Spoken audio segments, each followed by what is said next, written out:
The RMS Titanic sank on 15 April 1912 with an estimated 2,224 people on board. Everyone knows that at the time an iceberg hit hard and it sank. So today I will take you through that time, digging through the various papers to find out 10 mistakes that caused the Titanic to sink. Before I start, if you are new to the channel and love history, definitely subscribe to the channel and press the bell icon.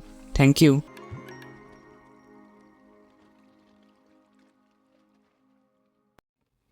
The Titanic was a large British passenger ship, known for being luxurious and the biggest ship of its time. It set sail on its first voyage from England to New York in April 1912. People thought it was unsinkable because it has strong safety features. But sadly, on April 15, 1912, it hit an iceberg in the North Atlantic Ocean and sank.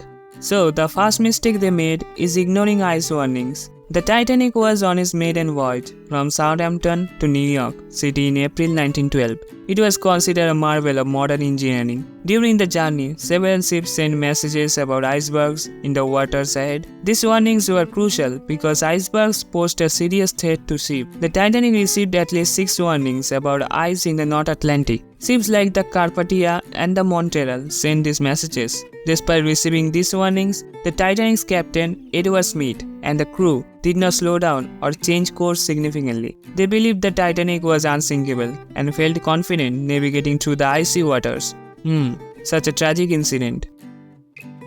Now the next one is too much speed. The Titanic was built to be one of the largest and most luxurious ships of its time. It was also designed to be fast, which was a selling point for passengers. On the night the Titanic sank, it was traveling at about 22 knots, which is around 25 miles per hour or 40.23 kilometers per hour. This was fast for a ship of its size, especially considering the icy waters it was sailing through. When the Titanic struck the iceberg at high speed, it did not have enough time to react or change course. The ship's hull was damaged, causing water to flood in. If the Titanic had been traveling at a slower speed, it might have been able to avoid the iceberg altogether or reduce the impact. Slower speed would have given the crew more time to respond to the situation.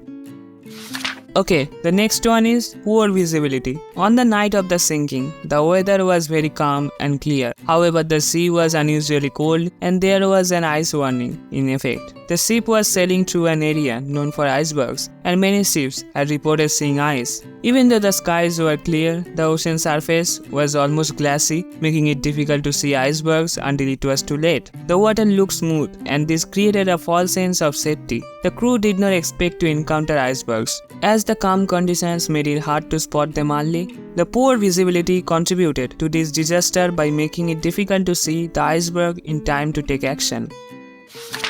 The fourth one is the binocular incident. Before the Titanic set sail, a pair of binoculars was supposed to be on board to help the lookouts spot icebergs or other dangers in the water. However, the binoculars were never found. The officer in charge of the crow's nest, Frederick Fleet, was supposed to have a pair of binoculars to help him see further. Unfortunately, the binoculars were stored in the ship's locker, and the key to that locker was never found. Because of this, Fleet and his fellow lookout had to rely on their naked eyes to watch for danger. As a result of not having binoculars, the lookouts could not see the iceberg until it was too late. They spotted it only about 30 seconds before the ship hit it. By that time, it was impossible to avoid the collision. The fifth one is rudder design. The Titanic's rudder was very large, measuring about 15 meters, which is 49 feet tall, and 5.5 meters, which is 18 feet wide. This size was necessary for controlling such a massive ship, which was about 269 meters, which is about 882 feet long. The shape of the rudder was designed to provide good maneuverability. It was somewhat triangular, which is a pointed tip at the bottom. This helped the ship change direction more easily. The rudder was made of steel, a strong and durable metal. Steel could withstand the pressure and force from the water as the ship moved through it. Despite its impressive design, the Titanic's rudder faced challenges. When the ship was moving quickly, it required a lot of space to turn. On the night of its sinking, the rudder's effectiveness was limited by the ship's speed. When the Titanic was approaching an iceberg, the captain ordered a hard turn, but the ship was moving too fast to avoid the collision completely.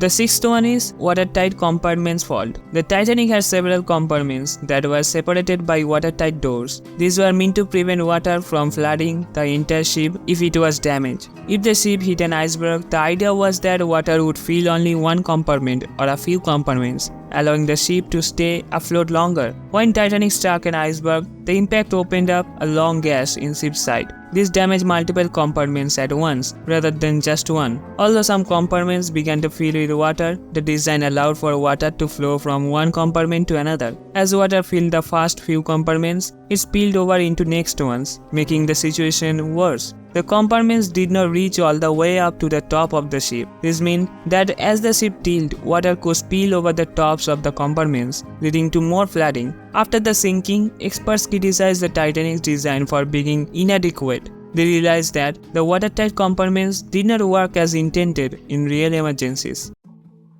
The seventh one is poorly made rivets. The Titanic was built in Belfast, Northern Ireland. It was meant to be a luxurious and safe ship. Rivets are small metal pins that hold pieces of metal together. They were used extensively in the ship's hull. Some of the rivets used in the Titanic were made from a lower quality iron. This means they were not as strong as they should have been. During the Titanic's maiden voyage, it struck an iceberg. The impact caused the hull to tear open. The weak rivets failed, allowing water to flood into the ship more quickly than if stronger rivets had been used. The combination of the iceberg and the poor quality rivets led to the ship sinking much faster than expected. Many people lost their lives as a result, but why were the rivets poorly made? There were two reasons.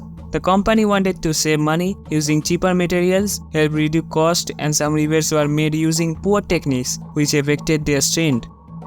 The next one is not enough lifeboats. The Titanic had 20 lifeboats, which could hold about 1,178 people. However, there were more than 2,200 passengers and crew members on the ship. This meant there were not enough lifeboats for everyone. The Titanic was designed to be very luxurious, and the builders thought their ship was practically unsinkable. Because of this, they didn't think it was necessary to carry enough lifeboats for all passengers. They believed that having lifeboats for only a fraction of the people would be sufficient. At that time, maritime safety regulations stated that ships only needed to carry lifeboats based on ship's tonnage or size, not the number of passengers. The Titanic met the minimum requirements, but these rules were inadequate for safety. When the Titanic struck the iceberg and started sinking, many people were not aware of the seriousness of the situation. Some lifeboats were launched only partially filled because people hesitated to leave the ship. They thought it was safer to stay on board. After the sinking of the Titanic, laws were changed to require ships to have enough lifeboats for everyone on board. This tragedy highlighted the importance of safety measures and led to improvements in maritime safety standards.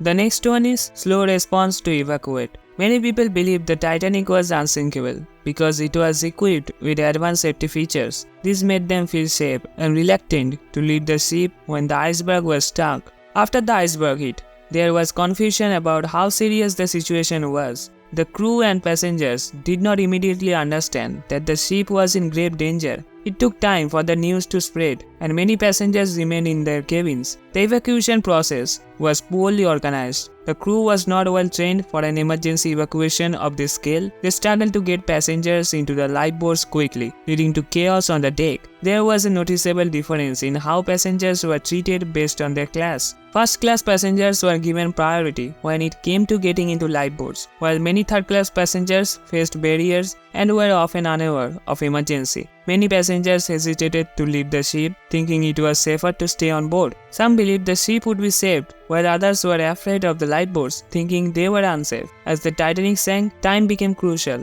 The ship went down much faster than anyone anticipated. By the time the crew realized the urgency, there was very little time left to save everyone. Ultimately, over 1,500 people lost their lives in the disaster, many due to the slow and inefficient evacuation process. Only about 700 people were saved in the lifeboats, highlighting the tragic consequences of the slow response.